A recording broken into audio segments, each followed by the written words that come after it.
പറഞ്ഞിട്ട് കാര്യമില്ല. എന്താ പറയാ, ചില കാര്യങ്ങളൊക്കെ അനുഭവിക്കാനേ നിവൃത്തിയുള്ളൂ. ചില കാര്യങ്ങളൊക്കെ അനുഭവിക്കയല്ലേ നിവൃത്തിയുള്ളൂ. ഇനി വല്ലതും ചെയ്യണമെങ്കിൽ, വല്ല മാറ്റവും വരണമെങ്കിൽ 1 വർഷം കൂടി കാത്തിരിക്കണ്ടേ കൂട്ടരെ? അതുവരെ വെയിറ്റ് ചെയ്യാം. അതുവരെ നമ്മൾ ഇങ്ങനെ തള്ളി മറയ്ക്കാം. നമ്മളാണ് നമ്പർ വൺ. തള്ളിലും എല്ലാറ്റിലും നമ്പർ 1, അഴിമതിയിലും നമ്പർ 1, മാസപ്പടിയിലും നമ്പർ 1. കാർഷിക വികസനത്തിന് പുറമെ വ്യവസായ സൗഹൃദം, വിദ്യാഭ്യാസം, ആരോഗ്യ പരിപാലനം, ദാരിദ്ര്യം ഏറ്റവും കുറഞ്ഞ സംസ്ഥാനം, പൊതുഭരണ നിർവഹണം തുടങ്ങിയവയിലും കേരളം ദേശീയ തലത്തിൽ കേരളം 1ാം സ്ഥാനത്താണെന്ന് വെറുതെ അല്ല ജി സുധാകരന്റെ ഈ പറയുന്ന പിണറായി സർക്കാരിനെതിരായി ഈ ആഞ്ഞടിക്കലുണ്ടായത്. ഇത് ഏറ്റവും അവസാനം, അതായത് സുസ്ഥിര കാർഷിക വികസനത്തിൽ കേരളം മുന്നിലാണ്. ആ സ്റ്റോറിയുടെ ഏറ്റവും അവസാനം പറയുന്നു, കാർഷിക വികസനത്തിന് പുറമെ കാർഷിക വികസനത്തിൽ നമ്പർ 1, പിന്നെന്താണ്, വ്യവസായ സൗഹൃദം, വിദ്യാഭ്യാസം, ആരോഗ്യ പരിപാലനം, ദാരിദ്ര്യം ഏറ്റവും കുറഞ്ഞ സംസ്ഥാനം, പൊതുഭരണ നിർവഹണം തുടങ്ങിയവയിലും കേരളം ദേശീയ തലത്തിൽ 1ാം സ്ഥാനത്താണ് എന്ന് ഇതാ ഞാൻ ഈ പത്രം വളരെ സൂക്ഷിച്ചു വെച്ചതാണ്. കള്ളത്തരം പറയല്ല. അതാ ഞാൻ അച്ചടിച്ചുണ്ടാക്കിയ ദേശാഭിമാനിയല്ല. ഈ ഒരു സാഹചര്യത്തിൽ ജി സുധാകരൻ ഇങ്ങനെ പറഞ്ഞില്ലെങ്കിൽ അല്ലേ അത്ഭുതമുള്ളൂ. എല്ലാവർക്കും നമസ്കാരം. പത്രവിശേഷത്തിന്റെ ഈ പുതിയ സെഗ്മെന്റിലേക്ക് സ്വാഗതം. ഒരു ചെറിയ പുസ്തകമാണ് കേട്ടോ അത്. എല്ലാവരും കാണുന്നുണ്ടെന്ന് വിചാരിക്കുന്നു. U said it. അതായത് പ്രശസ്ത കാർട്ടൂണിസ്റ്റ് RK ലക്ഷ്മണന്റെ, അതായത് ടൈംസ് ഓഫ് ഇന്ത്യയുടെ ഏറ്റവും പ്രധാനപ്പെട്ട ഒരു ആകർഷണം എന്ന് പറയുന്നത് RK ലക്ഷ്മണന്റെ കാർട്ടൂണുകളായിരുന്നു. അതിലൊരു കോമൺ മാൻ എന്ന് പറയുന്ന സാധാരണക്കാരുടെ പ്രതിനിധിയായ കോമൺ മാൻ. ഈ കോമൺ മാൻ വെച്ചിട്ടാണ് RK ലക്ഷ്മൺ പോക്കറ്റ് കാർട്ടൂണുകൾ യു സെഡ് ഇറ്റ് എന്നുള്ള ശീർഷകത്തിൽ വരച്ചുകൊണ്ടിരുന്നത്. ഒരു മന്ത്രിമന്ദിരത്തിന് മുന്നിൽ അല്ലെങ്കിൽ നമ്മുടെ സെക്രട്ടേറിയറ്റിന് മുന്നിൽ എന്ന് കരുതുക. അവിടെ ഒരു പാവപ്പെട്ട മനുഷ്യൻ ഇങ്ങനെ ഇരിക്കുകയാണ്.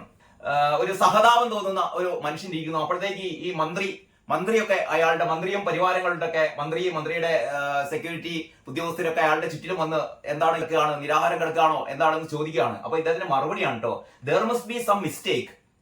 I am not fasting. I am starving എന്നാണ് പറയുന്നത്. ഞാൻ എന്താ പറയാ, ഞാൻ നിരാഹാരം കിടക്കുകയല്ല, പക്ഷെ ഞാൻ പട്ടിണി കിടക്കുകയാണെന്നാണ് പറയുന്നത്. ഈ RK ലക്ഷ്മൺ 10-30 വർഷങ്ങൾക്ക് മുമ്പ് വരച്ച ഒരു കാർട്ടൂൺ പെട്ടെന്ന് ശ്രദ്ധയിൽപ്പെടാൻ കാരണം, അല്ലെങ്കിൽ പെട്ടെന്ന് ആ കാർട്ടൂൺ എന്നെ ഓർമ്മപ്പെടുത്തിയത്, നമ്മുടെ സെക്രട്ടേറിയറ്റിന് മുന്നിൽ ആശാ വർക്കർമാരുടെ സമരം 2 മാസം പിന്നിടാൻ വേണ്ടി പോവുകയാണ്.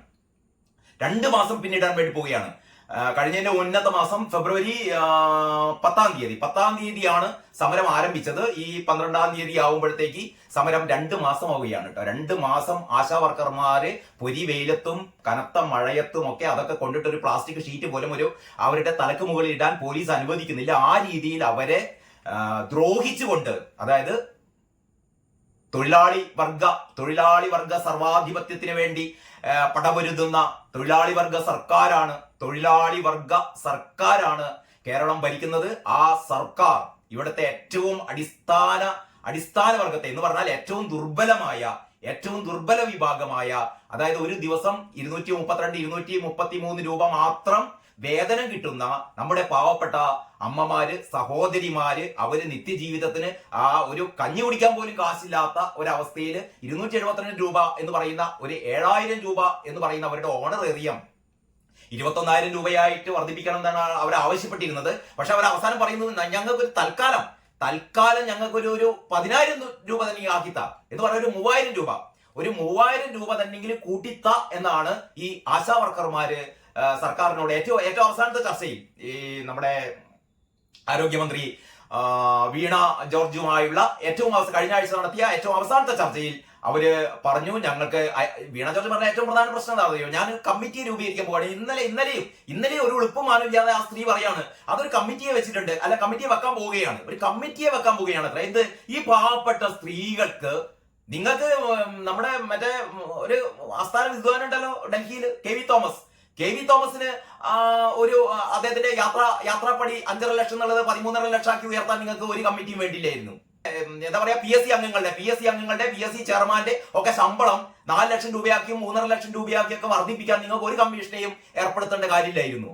പക്ഷെ ഈ പാവപ്പെട്ട ആശാ വർക്കർമാര് അവരുടെ ഒരു ദിവസത്തെ അവരുടെ വേതനം എന്ന് പറയുന്നത് വെറും 232 രൂപ എന്ന് പറയുന്ന വേതനം ഞങ്ങൾക്കൊരു 700 രൂപ ഏറ്റവും മിനിമം കൂലി എന്ന് പറയുന്ന 700 രൂപയെങ്കിലും ആക്കിത്ത എന്ന് പറഞ്ഞുകൊണ്ട് അവർ ആരംഭിച്ച സമരം അവസാനം ഒരു ഗതിയും പരഗതിയും ഇല്ലാതെ അവർ അവസാനം പറയാണ് ഈ 7000 രൂപ എന്നുള്ളത് ഒരു 3000 രൂപ കൂടി കൂട്ടിയിട്ട് ഒരു 10000 രൂപ എന്നെങ്കിലും ഞങ്ങൾക്ക് തൽക്കാലത്തിന് ആശ്വാസത്തിന് തരൂ എന്ന് പറഞ്ഞിട്ട് പോലും വീണ ജോർജ് സമ്മതിക്കുന്നില്ല. ആ പാവപ്പെട്ട സ്ത്രീകൾ ഇപ്പോഴും നിരാഹാരം കടന്നുകൊണ്ടിരിക്കുകയാണ്, പട്ടിണി കടന്നുകൊണ്ടിരിക്കുന്നത്. ഞാനൊരു വീഡിയോ ആദ്യം ചെയ്തിരുന്നു, ഈ ഏഷ്യാനെറ്റിലാണെന്ന് തോന്നുന്നു. ഈ സമരം ആദ്യമായിട്ട് അല്ലെങ്കിൽ ഈ സമരം നിരാഹാര സമരം ആരംഭിച്ച ഘട്ടത്തിൽ നിരാഹാര സമരം നടത്താൻ പോകുന്ന ആ സ്ത്രീകളോട് വിനു വിജോൺ ചോദിച്ചിരുന്നു, നിങ്ങൾ ഇത് ആദ്യമായിട്ടാണോ ഇത്തരത്തിലുള്ള നിരാഹാര സമരം നടത്തുമെന്ന് ചോദിച്ചപ്പോൾ ആ ആശാ വർക്കർ പറഞ്ഞൊരു വാചകം എന്റെ മനസ്സിൽ ഇപ്പോൾ ഇങ്ങനെ തറച്ചു കിടക്കുകയാണ് കേട്ടോ. അവർ പറഞ്ഞു, ഞാനതിനു മുമ്പ് നിരാഹാര സമരം നടത്തിയിട്ടില്ല, പക്ഷെ ഒരുപാട് പട്ടിണി കടന്നിട്ടുണ്ട്. ഞാൻ നിരാഹാര സമരം ഒന്നും നേരത്തെ നടത്തിയിട്ടില്ല, പക്ഷെ ഞാൻ ഒരുപാട് പട്ടിണി കടന്നിട്ടുണ്ട്. ഞാൻ പെട്ടെന്ന് ആർ കെ ലക്ഷ്മണന്റെ ഈ സംഭവം ഈ കാർട്ടൂൺ കണ്ടപ്പോ പെട്ടെന്ന് അതാ ഓർമ്മിച്ചത്. അതായത് നിരാഹാരം കിടക്കുകയല്ല ഞാൻ, എനിക്ക് പട്ടിണിയാണ്, എനിക്ക് പട്ടിണിയാണെന്ന് പറഞ്ഞ് പട്ടിണി കിടക്കുന്ന ഒരു മനുഷ്യന്റെ മുന്നിലേക്കാണ് ഈ മന്ത്രി പരിവാരങ്ങൾ വന്ന് എത്തി നോക്കുന്നത്. നോക്കുമ്പോൾ ഇത് നിരാഹാരമല്ല, പട്ടിണിയാണ് എന്ന് പറഞ്ഞാൽ നിരാഹാരവും പട്ടിണിയും കൊണ്ട് വലയുന്ന നമ്മുടെ കേരളം. ഏറ്റവും അവസാനം തൊഴിൽ മന്ത്രി നമ്മുടെ വി ശിവൻകുട്ടിയുടെ അടുത്ത് ഇവര് പോയി, ഈ ആശാ വർക്കർമാര്. ഈ തൊഴിൽ മന്ത്രി പറഞ്ഞത്രേ, ഞാൻ ഇതുവരെ അവരുടെ കാര്യങ്ങളൊന്നും അറിയില്ല, ഇവരെ എന്നെ വന്ന് കണ്ടിട്ടില്ല എന്ന്. പലകുറി നിവേദനമൊക്കെ അയച്ചതാണ്, പലകുറി ലെറ്ററൊക്കെ അയച്ചതാണ്. പക്ഷേ ശിവൻകുട്ടിക്ക് അതൊന്നും എനിക്കറിയില്ല, വായിച്ചാൽ മനസ്സിലാവാത്തതുകൊണ്ടാണോ അല്ലെങ്കിൽ കാണാത്തതുകൊണ്ടാണോ കണ്ണു കാണാത്തതുകൊണ്ടാണോ എന്നൊന്നും അറിയില്ല. കാരണം ഇയാൾ ചില അക്ഷരങ്ങളൊക്കെ വായിക്കുന്നത് നമ്മൾ കേട്ടിട്ടുണ്ടല്ലോ. അപ്പൊ ഏതായാലും ഈ ആശാ വർക്കർമാർ കഴിഞ്ഞ ദിവസം ശിവൻകുട്ടിയെ കാണാൻ വേണ്ടി പോയി. ശിവൻകുട്ടി അവസാനം ഇന്ന് ശിവൻകുട്ടിയുടെ പ്രസ്താവന വന്നത് എന്താണെന്നറിയോ? സർക്കാർ ചെയ്യേണ്ടതെല്ലാം ഇവർക്ക് ചെയ്തു കൊടുത്തിട്ടുണ്ട്. ആ ദുഷ്ടം പറയാണ്, സർക്കാർ ചെയ്യേണ്ടതെല്ലാം ഇവർക്ക് ചെയ്തു കൊടുത്തിട്ടുണ്ട്. സർക്കാർ എന്ത് മണ്ണാകട്ടിയാണ് ശിവൻകുട്ടി ചെയ്തു കൊടുത്തത്? എനിക്ക് അറിയാണ്ട് ചോദിക്കുകയാണ്. ഈ പാവപ്പെട്ട സ്ത്രീകൾ കഴിഞ്ഞ 2 മാസമായിട്ട് ഈ റോഡ് അരികിൽ സെക്രട്ടേറിയറ്റിന് മുന്നിൽ മഴയും വെയിലുമൊക്കെ സമരം ചെയ്യുമ്പോൾ സർക്കാർ എന്ത് മണ്ണാങ്കട്ടിയാണ് സർക്കാർ ചെയ്തു കൊടുത്തത്? 3 പ്രാവശ്യം വീണ ജോർജ് ഇവരെ ചർച്ചയ്ക്ക് വിളിച്ചിട്ട് എന്താ പറഞ്ഞത്? ചർച്ചയ്ക്ക് വിളിച്ചിട്ട് പറഞ്ഞത്, ഞങ്ങൾക്ക് കൂട്ടാനൊന്നും പറ്റില്ല, നിങ്ങളുടെ ഈ ഓണർ ഏരിയ കൂട്ടാൻ ഞങ്ങൾക്ക് പറ്റില്ല, ഞങ്ങൾ ആകെ പ്രശ്നത്തിലാണ്, അതുകൊണ്ട് നിങ്ങൾ എണീറ്റ് പൊയ്ക്കോ. ഇതാണോ നിങ്ങളൊരു തൊഴിലാളി വർഗ പാർട്ടിയല്ലേ? ഇങ്ങനെയാണോ സമരം ചെയ്യുന്ന സമരക്കാരോട് ഇങ്ങനെയാണോ ഒരു സർക്കാർ നിലപാടെടുക്കേണ്ടത്? സമരം ചെയ്യുന്ന ആൾക്കാർ കുറെ കാലം കഴിഞ്ഞിട്ട് നിങ്ങൾ എണീറ്റ് പോയിക്കോ, ഞങ്ങൾക്ക് തരാനൊന്നും പറ്റില്ലെന്ന് പറയില്ല. ഇത് പണ്ടത്തെ മാടവിമാർ പോലും കണ്ട പറഞ്ഞിട്ടില്ല. എന്നിട്ട് ഒരു ഉറപ്പുമാനില്ലാതെന്ന് ശിവൻകുട്ടിയുടെ പ്രസ്താവനയാണ്. സർക്കാർ വേണ്ടതെല്ലാം ചെയ്തു കൊടുത്തിട്ടുണ്ട്. അതിന്റെ അങ്ങേ പുറത്താണ് വീണ ജോർജ്. ഇങ്ങനത്തെ ഒരു നികൃഷ്ട ജന്മം എന്ന് പറയുന്നത്. കേരളത്തിൽ ഇങ്ങനത്തെ ഒരു മന്ത്രി എന്ന് പറഞ്ഞാലേ വരുംകാല ചരിത്രമൊക്കെ എങ്ങനെയാണ് ഈ വീണ ജോർജിനെ വിശേഷിപ്പിക്കുക എന്ന് എനിക്കറിയില്ല. എനിക്ക് തോന്നുന്നത്, എനിക്ക് പറയാനുള്ള ഇത്ര മാത്രമേ ഉള്ളൂ. അതായത് പിണറായി വിജയൻ സർക്കാരിന്റെ 2ാം പിണറായി സർക്കാരിന്റെ അന്ത്യം കുറിച്ചത് വീണ ജോർജാണ്.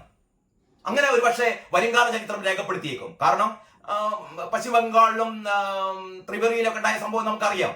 ഇവിടെ കേരളത്തില് അടിസ്ഥാന വർഗങ്ങളുടെ ഏറ്റവും പാവങ്ങളുടെ കണ്ണീരിന്റെ പട്ടിണിയുടെ വില മനസ്സിലാക്കാത്ത അല്ലെങ്കിൽ അത് മനസ്സിലാവാത്ത ഈ ആരോഗ്യമന്ത്രി വീണ ജോർജ് കാരണഭൂതത്തിന് പിന്നെ അതിനെ പറ്റിയിട്ടൊന്നും പാവ മനുഷ്യൻ അയാൾക്ക് ഇതിനെ പറ്റിയൊന്നും ചിന്തിക്കാൻ സമയമില്ല. അയാൾ മോളെ രക്ഷിക്കാൻ വേണ്ടിയിട്ട് നെട്ടോട്ടം ഓടുകയാണ്. ബൃഹദീശ്വര ക്ഷേത്രത്തിൽ ഏറ്റവും അവസാനത്തെ ഏറ്റവും വലിയ ജോക്കതാണ്. തഞ്ചാവൂർ ബൃഹദീശ്വര ക്ഷേത്രത്തിൽ കമലേച്ചിയും വീണവോളും കൂടിയും തൊഴാൻ വേണ്ടി പോയി. ബൃഹദേശ്വരൻ തന്നെയെങ്കിലും രക്ഷിക്കട്ടെ. പാവം ഇനി രക്ഷിക്കാനുള്ളത് SFIO. ആദ്യം കാരണഭൂതൻ ഓടിയത് ആരുടെ അടുത്തേക്കാണ് നമുക്കറിയാലോ. 2 ആഴ്ച മുമ്പ് നിർമ്മലാ സീതാരാമന്റെ അടുത്തേക്ക് ഓടി പുട്ടും കടലയൊക്കെ വാങ്ങിച്ചു കൊടുത്തു.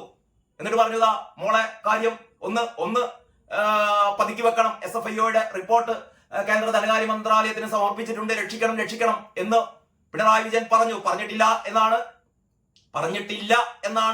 പിണറായി വിജയൻ പറയുന്നത്. അങ്ങനെയല്ലേ പിണറായി വിജയൻ പറയുള്ളൂ. പണ്ടേ പറഞ്ഞല്ലേ നിയമസഭയിലൊക്കെ 2 കൈ ഉയർത്തിയിട്ട് ആ PV ഞാനല്ല എന്ന് പറഞ്ഞ ഏറ്റവും വലിയ വിഡ്ഢിയാണ് കാരണഭൂതം. കാരണം ഇന്ററിം സെറ്റിൽമെന്റ് ബോർഡിന്റെ റിപ്പോർട്ടിൽ PV എന്ന് പറയുന്ന ചുരുക്കെഴുത്ത് മാത്രമല്ല ഉള്ളത്, ഓരോ ചുരുക്കെഴുത്തിനും അതിന്റെ എലാബറേറ്റ് ആയ അതിന്റെ പേരുകളും കൊടുത്തിട്ടുണ്ട്. പി കെ കുഞ്ഞാലിക്കുട്ടിയാണെന്നും OC ഉമ്മൻചാണ്ടിയാണെന്നും ആർ സി രമേശ് ചെന്നിത്തലയാണ് എന്നും PV പിണറായി വിജയനാണെന്നും ആ റിപ്പോർട്ടിലുണ്ട്. മാത്രമല്ല ഏറ്റവും കൂടുതൽ കൈക്കൂലി വാങ്ങിയത് ഈ പറയുന്ന PV എന്ന് പറയുന്ന ആളാണ് എന്ന് ഇന്ററിം സെറ്റിൽമെന്റ് ബോർഡിന്റെ റിപ്പോർട്ടിലുണ്ട്. ഇതൊക്കെ ഉണ്ടായിട്ടാണ് അവസാനം പറഞ്ഞ ആ PV ഞാനല്ല എന്റെ കൈകൾ ശുദ്ധമാണ് എന്ന് പറഞ്ഞ നികൃഷ്ട ജന്മമാണ് ഈ കാരണഭൂതം എന്ന് പറയുന്നത്. അപ്പൊ കാരണഭൂതത്തിന് ഇപ്പൊ ഏറ്റവും വലിയ പ്രശ്നം എന്ന് പറഞ്ഞാൽ മോളെ എങ്ങനെയെങ്കിലും രക്ഷിക്കണം, മോളെ അഴിക്കുള്ളിലേക്ക് പോകണം. 10 വർഷം ഉണ്ടത് നാം. അത് കഴിഞ്ഞിട്ട് പിന്നാലെ അച്ഛനും പോണ്ടി വരും. കാരണം എന്ന് പറഞ്ഞാൽ SFIO വീണ്ടും ഒരു കുറ്റപത്രത്തിലേക്ക് SFIO കടന്നാൽ, വീണ്ടും ഒരു പുനരന്വേഷണത്തിലേക്ക് SFIO കടന്നാൽ തീർച്ചയായും SFIOക്ക് പിണറായി വിജയന്റെ പിന്നാലെയും പോകേണ്ടി വരും. എത്ര കാലം മോദി അമിത്ഷായൊക്കെ പിണറായി വിജയനെ സംരക്ഷിക്കും എനിക്കറിയില്ല. ഞാൻ പറഞ്ഞുകൊണ്ട് വരുന്നത്, ആശാവർക്കർമാരുടെ സമരം ഒരു ഭാഗത്ത് തുടരുമ്പോൾ അതിനോട് ഏറ്റവും നിരുത്തരവാദപരമായ സമീപനമെടുക്കുന്ന വീണ ജോർജ്, ഇപ്പൊ തൊഴിൽ വകുപ്പ് മന്ത്രി ശിവൻകുട്ടിയും. ഞാൻ ഇത്രയും ആമുഖമായി പറയാൻ കാരണം, പ്രത്യേകിച്ച് ആർ കെ ലക്ഷ്മണന്റെ കാർട്ടൂണൊക്കെ എടുത്ത് പറയാൻ കാരണം, ഇന്ന് രാവിലെ പത്രം നോക്കിയപ്പോഴേ പത്രത്തിൽ അത് കേരളകൗമുദിയാണ്. കേരളകൗമുദിയുടെ തലവര എന്ന് പറയുന്ന പോക്കറ്റ് കാർട്ടൂൺ, കേരളകൗമുദിയുടെ നമ്മുടെ സുജിത്ത് കേരളകൗമുദിയുടെ ഏറ്റവും മിടുക്കനായ കാർട്ടൂണിസ്റ്റ് ആണ് സുജിത്ത് കൈകാര്യം ചെയ്യുന്ന പോക്കറ്റ് കാർട്ടൂണാണ് തലവര.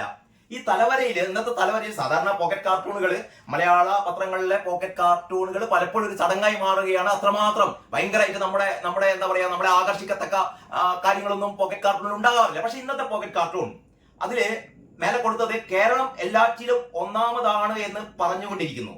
സ്വയം പുകഴ്ത്തൽ നിർത്തണം. ജി സുധാകരന്റെ ഇന്നലത്തെ ഏറ്റവും പ്രസക്തമായ ഒരു പ്രസ്താവനയാണ് അത്. ജി സുധാകരൻ അല്ലെങ്കിൽ പിന്നെ ആരാ പറയാനുള്ളത്? ഇവിടെ ഏറ്റവും വലിയ തള്ളു എന്നാണല്ലോ പറയാ അല്ലെ, ഈ പൊങ്ങച്ചം, ഏറ്റവും വലിയ പൊങ്ങച്ചം നടത്തുന്നത്, കേരളത്തിലെ ഏറ്റവും വലിയ പൊങ്ങച്ചം നടത്തുന്നത് പിണറായി സർക്കാരാണ്. കാരണം എല്ലാറ്റിലും നമ്പർ 1 കേരളം എന്ന് കേട്ടാൽ നമ്പർ 1, എല്ലാറ്റിലും നമ്പർ 1 ആണ്. ഇവിടെ കഴിഞ്ഞ 2-3 മാസത്തിനുള്ളിൽ ഇന്ത്യയിൽ ഏറ്റവും കൂടുതൽ മൃഗീയമായ കൊലകൾ നടന്നത് കേരളത്തിലാണ്. കൂട്ടക്കൊലകൾ, കൂട്ടക്കുരുതികൾ, കുടുംബാംഗങ്ങളെപ്പോലും, സ്വന്തം ഉമ്മയെപ്പോലും അല്ലെങ്കിൽ സ്വന്തം സഹോദരനെ പോലും, സ്വന്തം പ്രണയിനിയെ പോലും ഒരു മനസാക്ഷിക്കുത്തുമില്ലാതെ അരിഞ്ഞു തള്ളുന്ന കാപാലികർ കേരളത്തിലാണ്.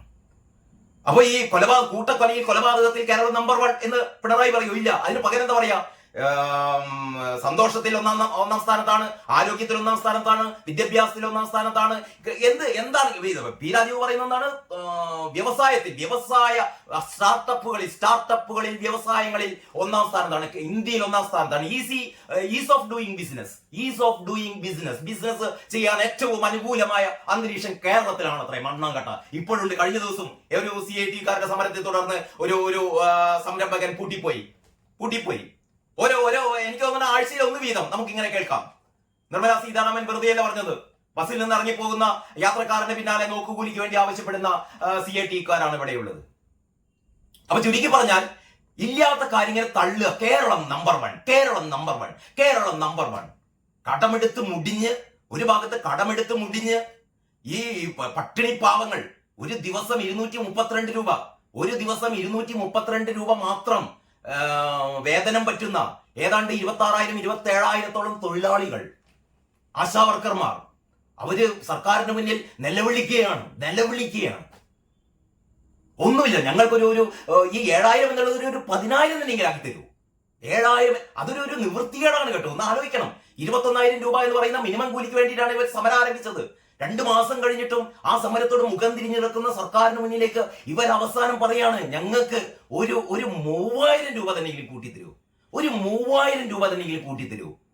ഒരു 3,000-ന്റെ കണക്ക് എന്താണെന്ന് അറിയോ? കഴിഞ്ഞ എനിക്ക് തോന്നുന്നത് ആ സമരത്തിന്റെ മുൻപന്തിയിലുള്ള താര എന്ന് പറയുന്ന ഒരു സാമൂഹ്യ പ്രവർത്തകയാണ്. അവർ പറഞ്ഞിരുന്നു, ഈ പിണറായി സർക്കാർ, ഈ പൈസ ഇല്ല എന്ന് പറയുന്ന പിണറായി സർക്കാർ മന്ത്രിമാർക്കൊക്കെ പുതിയ കാറ് വാങ്ങാൻ വേണ്ടിയിട്ട് ഇനി ആകപ്പാടെ 1 വർഷമേ ബാക്കിയുള്ളൂ.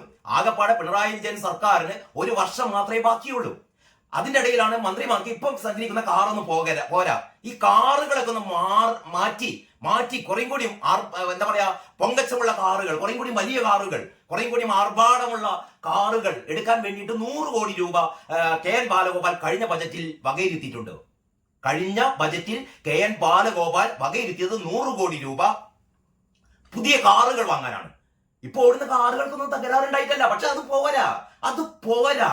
അതുകൊണ്ട് ആ കാറുകൾ, പുതിയ കാറുകൾ വാങ്ങാൻ 100 കോടി. താഴെ പറഞ്ഞത് ആ 100 കോടി ഉണ്ടെങ്കിൽ ആ 100 കോടി കാറുകൾ നിങ്ങൾ തൽക്കാലം അതല്ല ഫസ്റ്റ് പ്രയോറിറ്റി. കാറുകൾ വാങ്ങുന്നത് മാറ്റി വെക്കുക. ഇപ്പോഴത്തെ കാറിന് മതി, 1 കൊല്ലം കൂടി ഈ കാറോട് ഒരു പ്രശ്നമില്ല.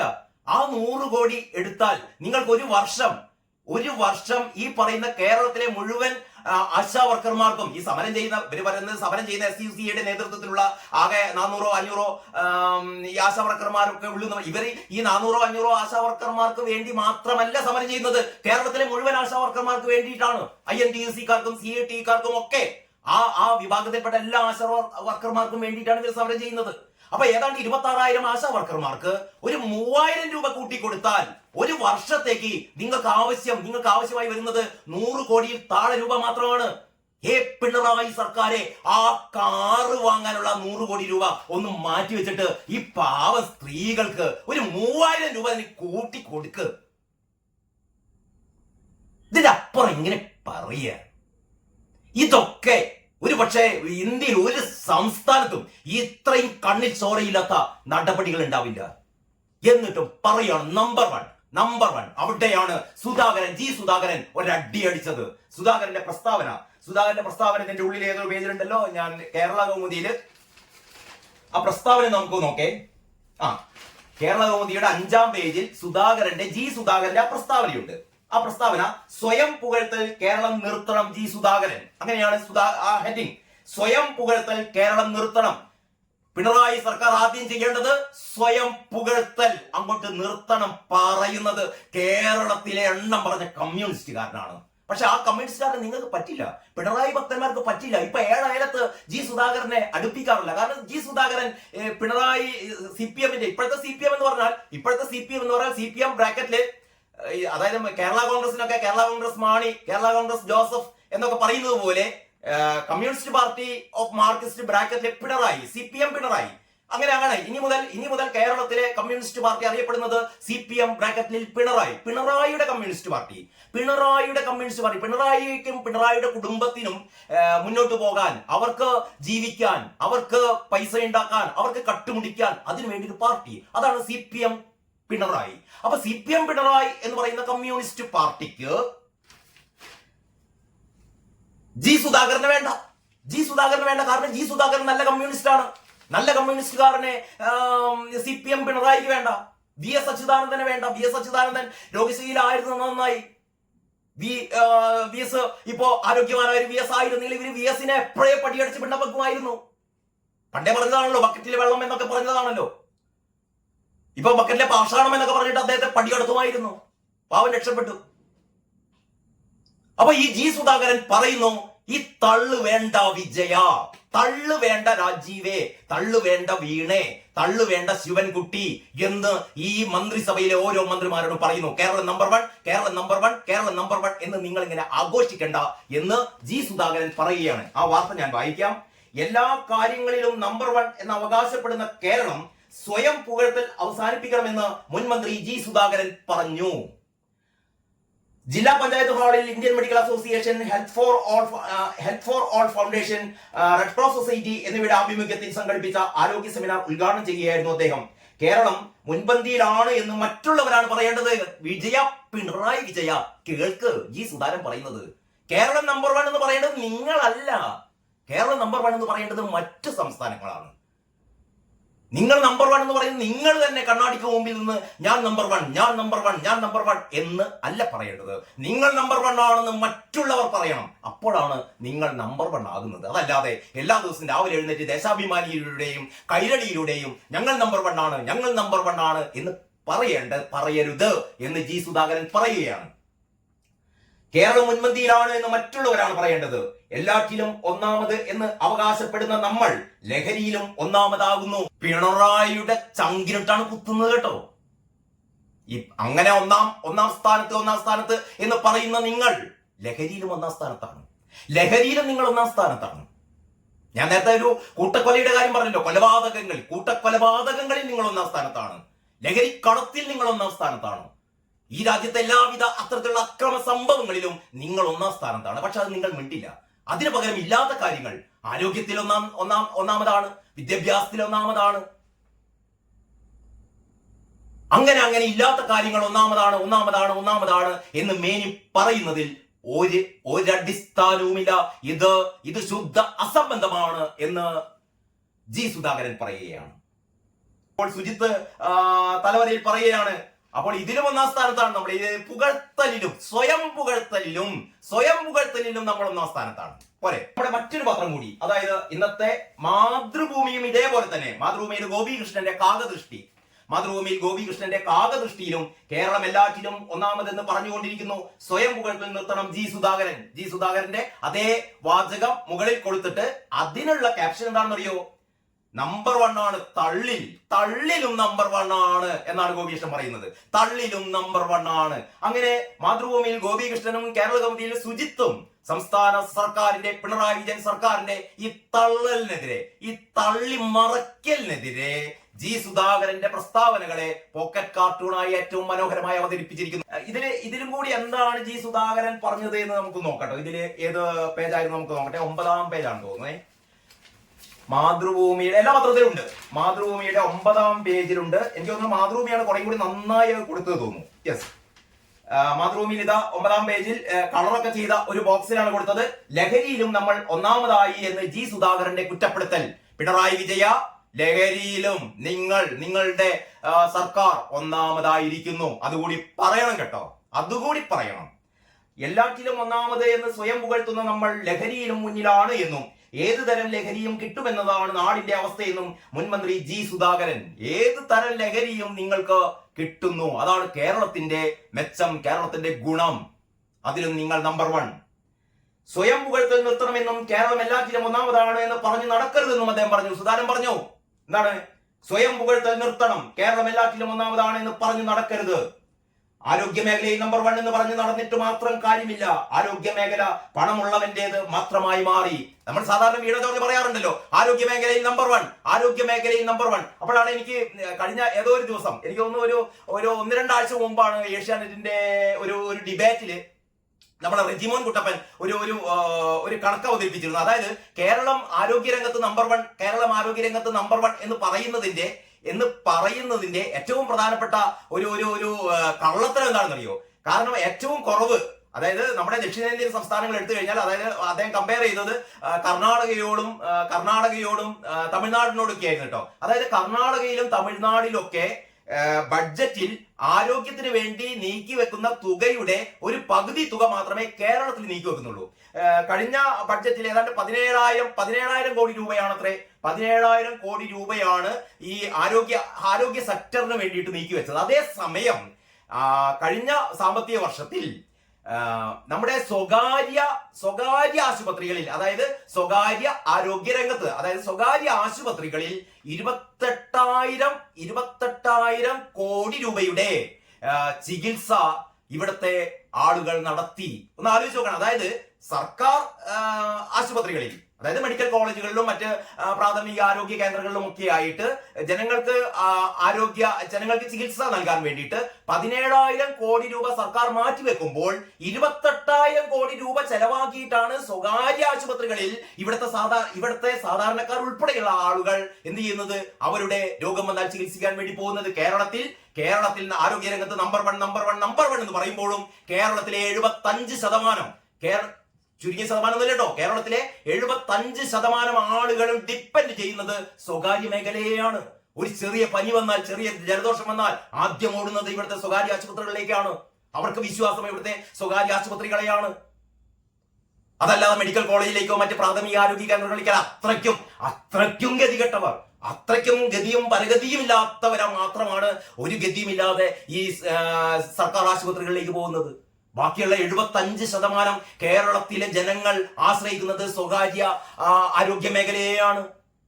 അപ്പോഴാണ് എന്ന് പറഞ്ഞാൽ 28,000 കോടി രൂപയുടെ ചികിത്സ സ്വകാര്യ മേഖലയിൽ നടത്തുമ്പോൾ, എന്നിട്ട് നമ്മുടെ സർക്കാർ പറയുന്നു നമ്മൾ ആരോഗ്യരംഗത്ത് നമ്പർ 1 ആണെന്നേ. കാരണം എന്ത്? ഇവിടുത്തെ സ്വകാര്യ മേഖല ഉള്ളത് കൊണ്ട് നമ്പർ 1 ആണ്. പക്ഷേ തമിഴ്നാട്ടിലും കർണാടകയിലും ഇത്രയും തുക, ഈ 28,000 കോടിയുടെ പകുതി പോലും തുക ഈ പറയുന്ന സ്വകാര്യ ആശുപത്രികളിൽ അവിടുത്തെ ജനങ്ങൾ ചെലവാക്കുന്നില്ല. പകരം അവരുടെ ഈ സർക്കാർ ആശുപത്രികളിലെ വിഹിതം വർദ്ധിക്കുന്നു. അവിടെയാണ് അവർ ഡിപ്പെൻഡ് ചെയ്യുന്നത്. നമ്മൾ ഈ കേരള മാതൃക, കേരള വികസന മാതൃക എന്നൊക്കെ പറഞ്ഞിട്ട് ഇങ്ങനെ തള്ളിട്ടല്ലേ. ജി സുധാകരൻ പറഞ്ഞ മതി, തള്ളി മതക്കുകയാണ്. നമ്പർ വൺ മണ്ണാങ്കട്ട ഒരു നമ്പർ വണ്ണും അല്ല. ആരോഗ്യരംഗത്ത് വളരെ വളരെ വളരെ പ്രത്യേകിച്ചും ഈ വീണ ജോർജ് വന്നതിന് ശേഷം വീണ് കിടക്കുകയാണ് ആരോഗ്യ മേഖല. എന്നിട്ട് തള്ളുകയാണ് നമ്പർ വൺ. സുധാകരൻ പറഞ്ഞത് വളരെ വളരെ ശരിയാണ് എന്ന് വളരെ നേരത്തെ തന്നെ ആ ചർച്ചയിൽ റജിമൻ കുട്ടപ്പൻ പറഞ്ഞപ്പോ നമ്മുടെയൊക്കെ മനസ്സിൽ പെട്ടെന്ന്, കാരണം ഇതൊന്നും ആൾക്കാർ ആരും ഈ ഒരു ഡാറ്റ ഒന്നും കൊണ്ട് നടക്കില്ലല്ലോ. ഇത് മനസ്സിലായപ്പോഴാണ് നമ്മൾ സ്വയം ആലോചിച്ച് ശരിയാണല്ലോ. നമ്മൾ ഇന്നവരെ എത്ര ഒരു രോഗം വന്നാൽ എവിടെയാണ് പോകുക? ഇത്രയും പെട്ടെന്ന്. കാരണം നമുക്ക് ചുറ്റിലും ഒരുപാട് സ്വകാര്യ ആശുപത്രികളുണ്ട്. ഏറ്റവും മികച്ച ചികിത്സ നടത്തുന്ന സ്വകാര്യ ആശുപത്രികളുണ്ട്. അവിടെ വമ്പൻ ഫീസും കാശൊക്കെ വേണ്ടി വരും. പക്ഷെ അതൊക്കെ നമ്മൾ കൊടുക്കും. കാരണം എന്താണ്? നമുക്കറിയാം ഗവൺമെന്റ് സെക്ടറിൽ പോയാൽ നമ്മുടെ ജീവൻ രക്ഷപ്പെടുന്ന ഒരു ഗ്യാരണ്ടിയും ഇല്ല. അപ്പോൾ ആൾക്കാർ എവിടെ പോകുക? സ്വകാര്യ മേഖലയിൽ പോകും. വിദ്യാഭ്യാസ രംഗത്ത് നമ്മൾ ഭയങ്കര തള്ളിമറിക്കലല്ലേ ശിവൻകുട്ടി? വിദ്യാഭ്യാസ രംഗത്ത് എന്താ, ഈ ക്ലാസ് റൂമുകളൊക്കെ കണ്ടാൽ എന്താണ് പഞ്ചനക്ഷത്ര ഹോട്ടലുകളാണെന്ന് തോന്നുന്നൊക്കെയാണ് തള്ളിമറിക്കൽ. അതായത് കിഫ്ബി ഫണ്ട് ഉപയോഗിച്ചിട്ട് ഇവിടുത്തെ സ്കൂളുകളൊക്കെ ഭയങ്കര പോഷ് ലെവലിൽ കെട്ടിടങ്ങളൊക്കെ ഉണ്ടാക്കി. അപ്പോൾ ഈ വിദേശത്ത് നിന്നൊക്കെ ആൾക്കാർ വന്നാൽ ഇതേതോ പഞ്ചനക്ഷത്ര ഹോട്ടലാണെന്ന് വിചാരിച്ചിട്ട് ഈ സ്കൂളുകളിലേക്കൊക്കെ കയറി പോകുന്ന ഒരു അവസ്ഥ എന്നൊക്കെ പറഞ്ഞിരുന്നു. എവിടെയാണ് ഇവിടുത്തെ സാധാരണ ആൾക്കാർ അവരുടെ കുട്ടികളെ സ്കൂളിൽ ചേർത്താൻ വേണ്ടി പോകുമ്പോൾ ആദ്യം അവർ അന്വേഷിക്കുന്നത് തങ്ങളുടെ തൊട്ടടുത്ത് എത്ര ഡൊണേഷൻ കൊടുത്താലും വേണ്ടിയില്ല, ചേരുമ്പോൾ തന്നെ 2 ലക്ഷം 3 ലക്ഷം കൊടുത്താലും വേണ്ടിയില്ല, ഞങ്ങളുടെ കുട്ടികൾക്ക് നല്ല വിദ്യാഭ്യാസം വേണം എന്ന് വിചാരിച്ചിട്ട് അവരൊരിക്കലും ഇത്തരത്തിലുള്ള ഈ മികച്ച പൊങ്ങച്ച കെട്ടിടങ്ങളുള്ള സർക്കാർ വിദ്യാലയങ്ങളിലേക്ക് അല്ല പോവുക. സ്വകാര്യ സ്കൂളുകളിലേക്കാണ് കുട്ടികളെ ചേർത്താൻ വേണ്ടി പോകുന്നത്. നമുക്ക് അനുഭവമുള്ളതല്ലേ. അത്രക്കും ദാരിദ്ര്യമുള്ള ഒരു തരത്തിലും എന്താ പറയാ, ഒരു തരത്തിലും കാശ് സംഘടിപ്പിക്കുക. ഒരു സ്വന്തം ഓട്ടോറിക്ഷ വിറ്റിട്ടും സ്വന്തം വീട് വിറ്റിട്ടൊക്കെയാണ് കുട്ടികളെ പഠിപ്പിക്കുന്നത്. അതല്ലാത്തവർ മാത്രമേ സർക്കാർ സ്കൂളിൽ പോകുന്നുള്ളൂ. എന്നിട്ടും പറയുന്നു നമ്പർ വൺ വിദ്യാഭ്യാസ രംഗത്ത് നമ്പർ 1. ഇനിയൊക്കെ ആകട്ടെ, ഞാൻ ഈ വീഡിയോ അവസാനിക്കുന്നതിന് തൊട്ട് മുമ്പ് നിങ്ങൾക്ക് വേറെ ഏറ്റവും രസകരമായ ഒരു പത്രവാർത്ത കാണിച്ചു തരാം. ഞാനത് നേരത്തെ എടുത്ത് വെച്ചിരുന്നു, ഒരു പ്രത്യേകിച്ച് അതിന്റെ ഒരു വീഡിയോ ചെയ്യാൻ വേണ്ടിയിട്ട്. യെസ്, അതായത് ഈ മാർച്ച് 21 വെള്ളി, കഴിഞ്ഞ മാസം 21 തീയതി ദേശാഭിമാനി പത്രമാണേ. ഇത് ഒരു ജാക്കറ്റ് പരസ്യമാണ്. ഇത് കണ്ട് ഞെട്ടണ്ട. ഇതൊരു ഫാമിലി ദേശാഭിമാനി പരസ്യം. ഞാൻ ഇന്നത്തെ ആദ്യത്തെ വീഡിയോ പറഞ്ഞിരുന്നു. ഇന്നു ദേശാഭിമാനിക്കാണ് ഏറ്റവും കൂടുതൽ പരസ്യങ്ങൾ വരുന്നത് എന്ന് പറഞ്ഞിരുന്നു. അസൂയൊണ്ടെന്നല്ല, കിട്ടിക്കോട്ടെ. ദേശാഭിമാനി വായിച്ച് ജനങ്ങൾ ഇങ്ങനെ പ്രബുദ്ധരാവട്ടെ. കഴിഞ്ഞ മാസം 21 തീയതിയുടെ ദേശാഭിമാനിയാണിത്. ഞാൻ വളരെ സൂക്ഷിച്ചു വെച്ചതാണ്. ഒരു അസാമാന്യ പത്രമാണിത്. വായിക്കാൻ പറ്റുന്നുണ്ടോ? തലക്കെട്ട് ഇങ്ങനെയാണ്: സുസ്ഥിര കാർഷിക വികസനം കേരളം മുന്നിൽ. സുസ്ഥിര കാർഷിക വികസനം കേരളം മുന്നിൽ. സ്റ്റോറിയിൽ പറയുന്നത് കേരളം 1ാം സ്ഥാനത്ത്. കേരളം മുന്നിൽ എന്ന് പറഞ്ഞാൽ കേരളം 1ാം സ്ഥാനത്താണല്ലോ. സുസ്ഥിര കാർഷിക വികസനം പെട്ടെന്ന് കേട്ടാൽ മനസ്സിലാവില്ല കേട്ടോ. ഞാൻ അതിന്റെ ആദ്യത്തെ ഒരു പാരഗ്രാഫ് വായിക്കാം. ആദ്യം തന്നെ അതിന്റെ ഒരു ഹൈലൈറ്റ്സ് ഉണ്ട്. അതിങ്ങനെയാണ്: രാജ്യത്താകെ മണ്ണും ജലവും മലീമസമാകുന്നു. രാജസ്ഥാൻ, ഉത്തർപ്രദേശ് തുടങ്ങിയ സംസ്ഥാനങ്ങളിൽ മണ്ണിന്റെ ജൈവഘടന അപകടകരമായ നിലയിൽ. പഞ്ചാബിലും ഹരിയാനയിലും രാജസ്ഥാനിലും ഭൂഗർഭ ജലത്തിന്റെ അമിത ചൂഷണം എന്ന് പറഞ്ഞാൽ മറ്റ് സംസ്ഥാനങ്ങളൊക്കെ കൃഷിയില് ഭയങ്കര അലമ്പാണെന്ന് അർത്ഥം. പഞ്ചാബ് ഉൾപ്പെടെ നമുക്കൊക്കെ അരി തരുന്ന, ഗോതമ്പ് തരുന്ന പഞ്ചാബിൽ ഉൾപ്പെടെ എന്താ പറയുന്നത് അറിയോ? പഞ്ചാബിലും ഹരിയാനയിലും രാജസ്ഥാനിലും ഭൂഗർഭ ജലത്തിന്റെ അമിത ചൂഷണം. അവിടെയൊക്കെ അമിത ചൂഷണമാണ്. രാജസ്ഥാൻ, ഉത്തർപ്രദേശ് തുടങ്ങിയ സംസ്ഥാനങ്ങളിൽ മണ്ണിന്റെ ജൈവഘടന അപകടകരമായ രീതിയിൽ. രാജ്യത്താകെ മണ്ണും ജലവും മലീമസമാകുന്നു. കേരളം മുന്നിൽ. ഈ തള്ളിന്റെ അങ്ങേപ്പുറാണിത്. കാരണം നമുക്കറിയാം, നിങ്ങൾക്കൊക്കെ അറിയാം, ഇതിനൊന്നും വലിയ ഗവേഷണം നടത്തണ്ട. ഒറ്റ ദിവസം തമിഴ്നാടിൽ നിന്നും കർണാടകയിൽ നിന്നും ആന്ധ്രയിൽ നിന്നും ലോറി വന്നില്ലെങ്കിൽ ഇവിടെ സാമ്പാർ വെക്കാൻ പച്ചക്കറി ഉണ്ടാവില്ല, ചോറും കഞ്ഞിയും വെക്കാൻ അരി ഉണ്ടാവില്ല, ഒരു സാധനം ഉണ്ടാവില്ല. കേരളത്തിലെ കൃഷി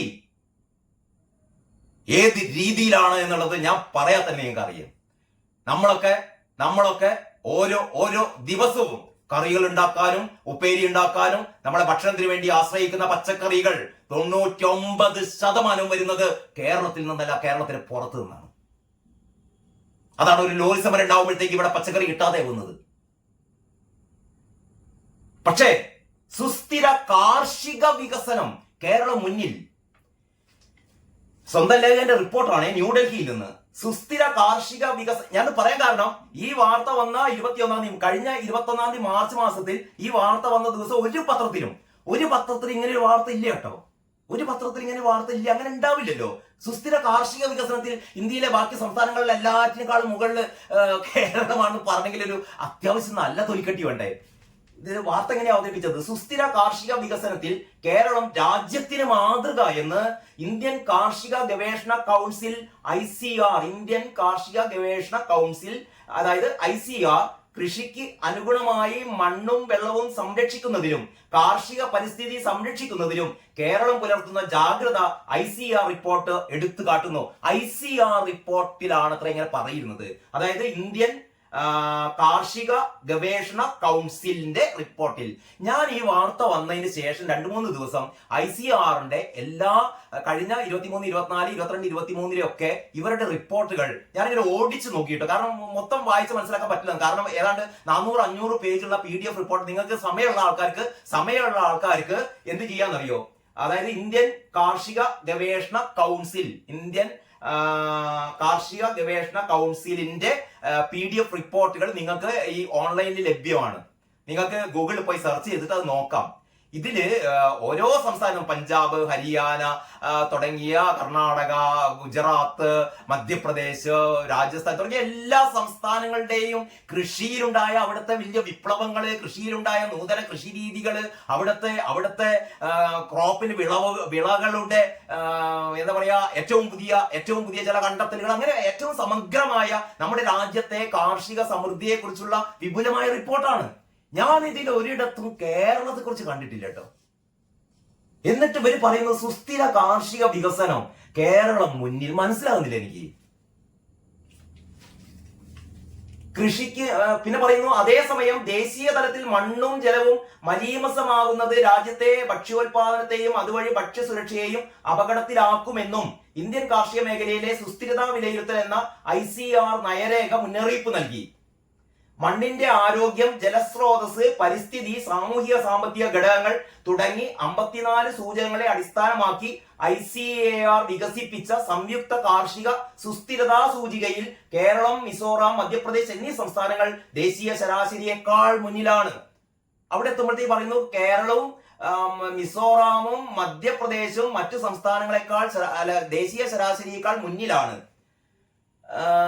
സൂചികയുടെ ദേശീയ ശരാശരി മൂല്യം 0.49 ആണ്. രാജ്യത്തെ കാർഷിക സുസ്ഥിരതാ നിലവാരം ശോചനീയമാണെന്നാണ് ഇത് സൂചിപ്പിക്കുന്നത്. എന്തൊക്കെയോ എഴുതി നിറച്ചിട്ടിരിക്കുകയാണ്. ഇതില് കേരളം മുന്നിൽ നിന്നോ, കേരളം 1-ാം സ്ഥാനത്ത് നിന്നോ, ഇത്രയും വായിച്ചതിൽ നിന്ന് ഏത് രംഗത്താണ് കേരളം 1-ാം സ്ഥാനത്ത് എന്ന് നമുക്ക് ഒരിക്കലും ഇത് വായിച്ചാൽ മനസ്സിലാവില്ല. അവസാനം ഒരു ബോക്സ് ഉണ്ട് കേട്ടോ. ആ ബോക്സിൽ വിളവെടുക്കാൻ കേരള മണ്ണ്, അതിൽ പറയുന്നത് അതിന്റെ ഏറ്റവും അവസാനം ഇങ്ങനെയാണ്: കാർഷിക വികസനത്തിന് പുറമെ വ്യവസായ സൗഹൃദം, വിദ്യാഭ്യാസം, ആരോഗ്യ പരിപാലനം, ദാരിദ്ര്യം ഏറ്റവും കുറഞ്ഞ സംസ്ഥാനം, പൊതുഭരണ നിർവഹണം തുടങ്ങിയവയിലും കേരളം ദേശീയ തലത്തിൽ കേരളം 1-ാം സ്ഥാനത്താണെന്ന് വെറുതെ അല്ല. ജി സുധാകരന്റെ ഈ പറയുന്ന പിണറായി സർക്കാരിനെതിരായി ഈ ആഞ്ഞടിക്കൽ ഉണ്ടായത്. ഇത് ഏറ്റവും അവസാനം, അതായത് സുസ്ഥിര കാർഷിക വികസനത്തിൽ കേരളം മുന്നിലാണ്. ആ സ്റ്റോറിയുടെ ഏറ്റവും അവസാനം പറയുന്നു കാർഷിക വികസനത്തിന് പുറമെ, കാർഷിക വികസനത്തിൽ നമ്പർ 1 പിന്നെന്താണ്? വ്യവസായ സൗഹൃദം, വിദ്യാഭ്യാസം, ആരോഗ്യ പരിപാലനം, ദാരിദ്ര്യം ഏറ്റവും കുറഞ്ഞ സംസ്ഥാനം, പൊതുഭരണ നിർവഹണം തുടങ്ങിയവയിലും കേരളം ദേശീയ തലത്തിൽ 1-ാം സ്ഥാനത്താണ് എന്ന്. ഇതാ ഞാൻ ഈ പത്രം വളരെ സൂക്ഷിച്ചു വെച്ചതാണ്.